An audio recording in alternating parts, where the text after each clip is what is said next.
Hola, después de tanto tiempo vamos a reaccionar al famosísimo Alex PH sobre los descubrimientos submarinos más brutal. Desastres, que diga desastres. Bueno, pues vamos a empezar. ¿Cuáles son algunos de los incidentes marinos más aterradores que han ocurrido? Bien, hoy vamos a explorar 3 casos de estos. El 25 de abril del 2003 en el Mar Amarillo, es decir, esta zona entre Corea del Norte y China, un barco A mí siempre me ha interesado el mar, o sea, nada que ver, pero siempre me ha interesado mucho el mar porque tiene mucho misterio y mucho peligro. pesquero chino se encontraba navegando cuando la tripulación logra ver este objeto raro a la distancia, flotando sobre el mar. Poco a poco se acercan a este objeto, y mientras lo hacen el objeto toma esta forma como de manguera que apenas si sale del agua. Finalmente el barco se encuentra a unos pocos metros de este objeto, y aquí es cuando la tripulación se da cuenta de que esto no es una manguera o un objeto común del mar, sino más bien un tubo metálico gigante que venía desde más abajo. Adivino, es un submarino. La tripulación aún no entiende bien qué es esta cosa, pero unos cuantos minutos después, cuando por fin están a un par de metros de este tubo, se dan cuenta de que en realidad es el periscopio de un submarino, es decir, Sabía. este instrumento que usan estos navíos para observar la superficie sin tener que Oye, eso solo lo conozco ¿cómo se llama? De caricaturas, güey. salir del agua. Bien, pues la tripulación entiende que debajo de ellos se encuentra este submarino, pero hay algo raro. Lo que todos notan es que el periscopio no se mueve, no rota para observarlos, o tampoco se sumerge en el agua, mucho menos se dirige hacia otra dirección. En otras palabras, la tripulación se da cuenta de que el submarino se encuentra estático. Bien, pues el barco pesquero se mantiene observando si el submarino se mueve o sucede algo, pero al pasar demasiado tiempo sin que la posición del periscopio cambie, deciden que lo mejor es contactar a la marina, así que les reportan lo que está pasando.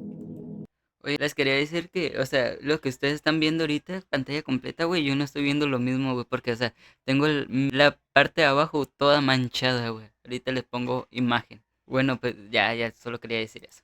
Un par de horas después, 2 barcos de la Marina China llegan a la ubicación. Al llegar hacen todo tipo de maniobras e intentan contactarse con el submarino, pero nadie responde, y nuevamente el buque no se movía. Digamos que era una situación delicada porque no podían confirmar la nacionalidad del navío, por lo tanto si este resultaba ser un submarino coreano y la Marina China interfería con él, entonces podrían meterse en graves problemas. Lo que decide hacer la Marina China es que su mejor opción es mandar a un buzo para que se sumerja y confirme la identidad de este navío, así que unos minutos después esto es lo que hacen. Afortunadamente el submarino resulta ser chino, por lo tanto estos barcos podían intervenir y así averiguar qué es lo que estaba pasando. Nuevamente intentaron contactar por la radio a la tripulación, pero nadie les contesta. La Marina entonces decide esperar en el sitio varias horas más, y el 26 de abril, es decir, al día siguiente comenzaron las maniobras para abordarlo. Como podemos imaginar era muy complicado O sea, el submarino estaba completamente abandonado en medio del agua y estos chicos llegaron y dijeron, a huevo, hay que meternos. porque debían hacer que el navío ascendiera a la superficie, para así poder abrir la escotilla. Así que después de horas haciendo todo tipo de maniobras y tratando de entender qué pasa, finalmente lo logran. Solo que hay un detalle. En cuanto los soldados ingresan al submarino se dan No eran chicos normales, eran soldados, perdón. cuenta de que todo estaba en total oscuridad. Y eso no es todo. Varios minutos después descubren algo aterrador. De hecho, el mismo gobierno chino tuvo que mantener en secreto esto por mucho tiempo. Al día de hoy no se sabe si lo que dijeron acerca de este submarino es verdad, y nadie lo ha podido confirmar al 100%. La teoría de lo que ocurrió aquí es... Bueno, antes de decirte qué pasó y para que tengamos más contexto de la historia debemos regresar unos días atrás. 11 días antes, es decir, el 15 de abril, este gran navío conocido como el Submarino 361 había salido hacia el Mar Amarillo. Aquí realizaría una serie de ejercicios básicos de entrenamiento. Ahora, en este periodo del 2003, China lanzaba este tipo de ejercicios con demasiada frecuencia para más tarde mandar barcos y submarinos a zonas en las fronteras donde el ejército de Estados Unidos estaba interfiriendo. Bien, pues el Submarino 361 sería uno de estos navíos, así que se encontraba en un entrenamiento que no tenía nada fuera del ordinario. En él se encontraba una tripulación de 70 soldados. 14 de estos eran reclutas, los 70 soldados en un submarino. O sea, yo me imagino un submarino y pues normal, ¿no? Como las caricaturas, güey. O sea, yo me imagino todo como las caricaturas, güey, de 4 personitas. cuales viajaban aquí por primera vez. Habían pasado unos cuantos días, la tripulación hacía sus tareas y ejercicios del diario. Llevaban ya unos días bajo el agua. No había nada fuera de lo normal. De hecho, la única misión del Submarino 361 era patrullar por el Mar Amarillo sin ser detectados, pero aquí fue cuando ocurrió algo inusual. Horas después de este suceso, las comunicaciones con el navío se cortaron. El gobierno chino no sabía qué había pasado con la tripulación. Era como si hubieran desaparecido de la nada. Así que por los siguientes días y sin decir nada acerca de esto, el gobierno mandó equipos de rescate, pero no podían hallarlo. Y esto nos lleva al 25 de abril cuando el bote pesquero lo encuentra por casualidad y lo reporta. Bien, pues regresamos entonces al momento donde los soldados chinos ingresan al submarino. Se dan cuenta de que en el interior todo está en total oscuridad. No hay ningún ruido. Se siente un ambiente de paz. Pero a medida que los soldados exploran con sus linternas, comienzan a encontrar cuerpos de los tripulantes en todo el lugar. O sea, estaban los cuerpos ahí. Es traumante, güey, encontrar pinche submarino, güey, lleno de cuerpos ahí. Lo raro de esto es que el submarino lucía en perfectas condiciones. No había ningún rastro de ataque o algo similar. De hecho, algo más raro que los rescatistas fueron notando es que cada uno de los 70 tripulantes a bordo del submarino se encontraba en sus puestos de trabajo. Lo que quiere decir que murieron de un momento a otro sin darse cuenta, como si algo los hubiera desconectado del mundo y no supieran. Uy, eso sí está curioso. Pero pudo haber sido un tipo de gas o algo así que se haya escapado, no sé. Que estaban en peligro. La investigación tomó varias semanas. El gobierno chino no quería revelar nada por miedo a las represalias. Incluso un par de meses después, 2 oficiales de muy alto rango fueron despedidos a causa de este suceso, y 6 más fueron degradados por controles y mando inadecuado. Bien, pues como dije, al día de hoy no hay una explicación que sea 100% aceptada, y el gobierno chino no quiso decir más, pero la teoría principal acerca de este caso dice lo siguiente. El submarino 361 era un navío diésel eléctrico, es decir que en la superficie el motor diésel se utiliza para alimentar y dar energía a las funciones del navío. Un ejemplo de esto son unas baterías que ayudan con el sistema de propulsión y que dan electricidad al interior para poder operar.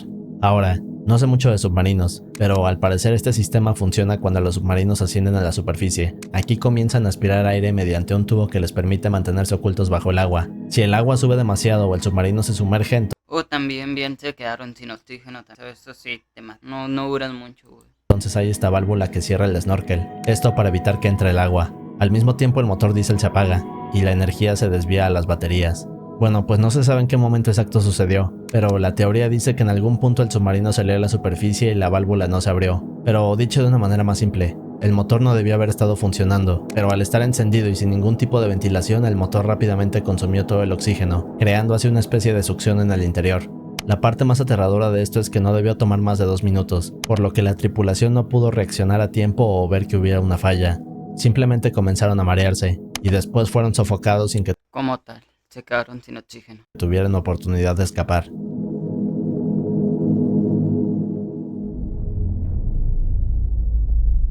A ver, el primero estuvo suavecito, güey, o sea, ahí sorprendió, güey. A ver, esperamos a ver qué es el segundo. En noviembre de 1996, una pareja se encontraba caminando por una de las playas de St. Croix, esta pequeña isla al este de Puerto Rico, cuando de la nada un hombre se les acerca y rápidamente comienza a darles una historia. Después les da unas instrucciones, y finalmente cae al suelo frente a ellos. Ahora, la pareja se preguntaba qué estaba pasando, pero rápidamente actuaron, y al día siguiente, cuando este hombre despertó, comenzó a explicarle a los doctores lo que había ocurrido con él. Un día antes de esto, 3 buzos se encontraban realizando una serie de estudios sobre la vida de Kane Bay Wall. Los nombres de estos buzos eran Brett, Robbie y Rod. Ahora, para que tengamos más contexto, Kane Bay Wall es este lugar famoso por una característica. Esta característica es que la profundidad pasa de los 12 metros a los casi 4000 en cuestión de segundos. No manches, 4000 metros. Para tener una idea de esto, solo debes de imaginar que te encuentras buceando a unos cuantos metros de profundidad y de la nada... Como cuando cuando eres pequeño y vas en la piscina, ¿no, güey? Y ya ves que hay escalones, güey, y parte honda y parte pequeña, ¿no? Y que das un paso y te hundes de la verga, güey. Se hace sentir horrible, güey. Llegas a una zona donde ves lo que parece ser un borde, pero pasando este borde ves una división, y al otro lado hay un abismo. Bien, pues esto es Kane Bay Wall, una caída en vertical considerada una de las más profundas en el planeta, y donde podrían caber varias de las montañas más grandes del mundo. Estos 3 buzos se encontraban haciendo su investigación en esta zona. Habían colocado varias trampas semanas antes. Este día estaban recolectando algunas muestras y tomando medidas de algunos de los peces en la zona. Tanto Brett como Robbie y Rod eran sumamente experimentados. No era la primera vez que hacían esto, sino que habían realizado cientos de inmersiones. Las trampas las habían colocado a una profundidad de 67 metros. Como podemos darnos cuenta, el trabajo era bastante simple. Para hacerlo, Brett y Robbie juntarían las muestras mientras que Rod estaría monitoreándolos desde unos metros más arriba. Solo que en medio de la oscuridad Rod notó que algo se movía. Así que al comenzar a apuntar sus linternas, los 3 buzos notaron que alrededor de ellos habían 2 tiburones blancos. Estos medían aproximadamente 4 metros de longitud. Ahora, 4 metros, Yo no llego ni al 1.80, güey. Imagínate 4 metros, güey. ser buzos tan experimentados y haber nadado en muchos tipos de aguas, los 3 sabían que esto era completamente normal. Es decir, no tenían miedo de estar a unos metros de distancia de estos animales. De hecho, se detuvieron por un par de minutos y les tomaron unas fotos para guardarlas de recuerdo. Pero si esa es una foto de las que tomaron, güey, pues tendría un chingo de miedo, vete a la verga, güey. ¿Qué pedo? Habían pasado casi una hora en este trabajo, pero estaban a punto de finalizar. Los 3 buzos se preparaban para regresar a la superficie.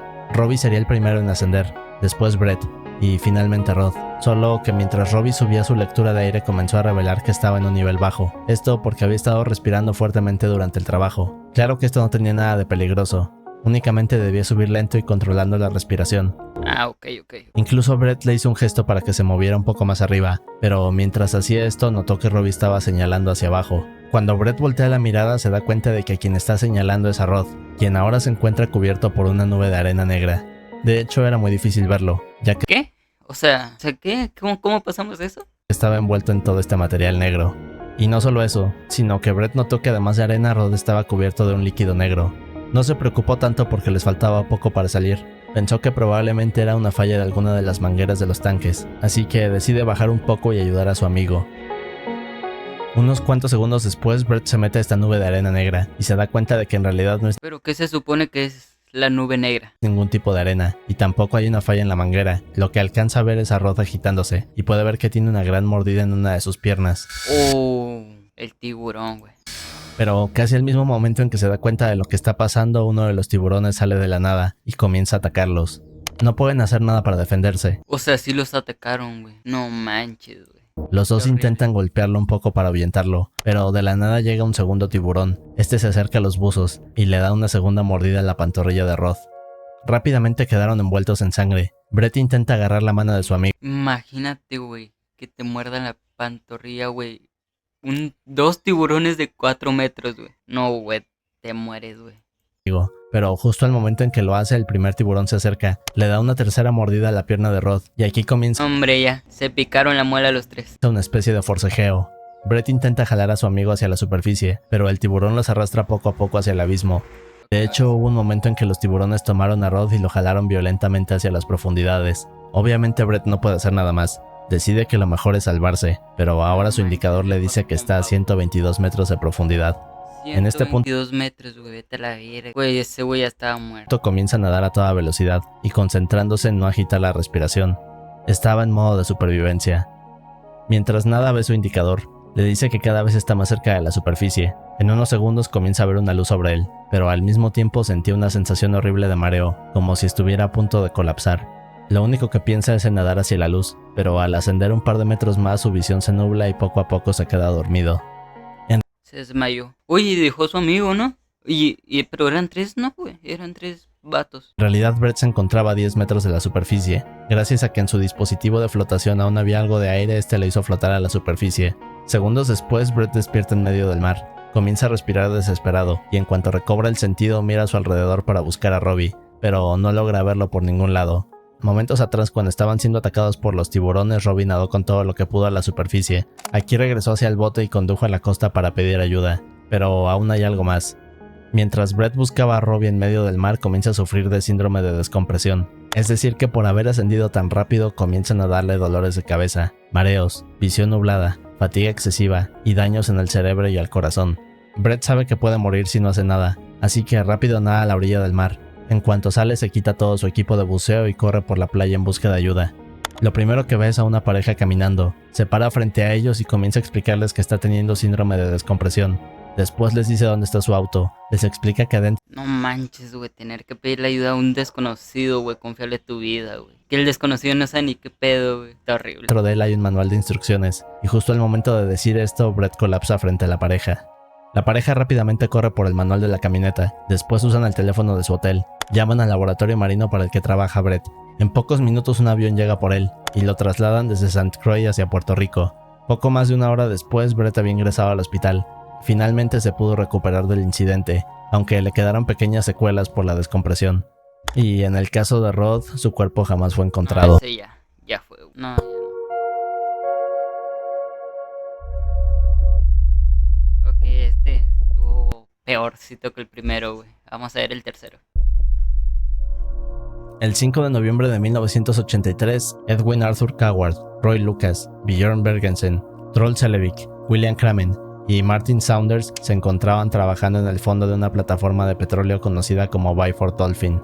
Al intentar regresar a la superficie se meten a esta cápsula conocida como campana de descompresión. Ahora, una campana de descompresión es esta cápsula en la cual la presión puede ser controlada, dependiendo de la profundidad a la que los buzos se encuentren. En estas cápsulas los buzos pueden vivir por meses y así se dedican a dar mantenimiento a zonas de mucha profundidad. Pero en el caso de la plataforma Byford, en lo profundo de la estructura se encontraba este contenedor, como una especie de casa pequeña, conocida como cámara de presurización.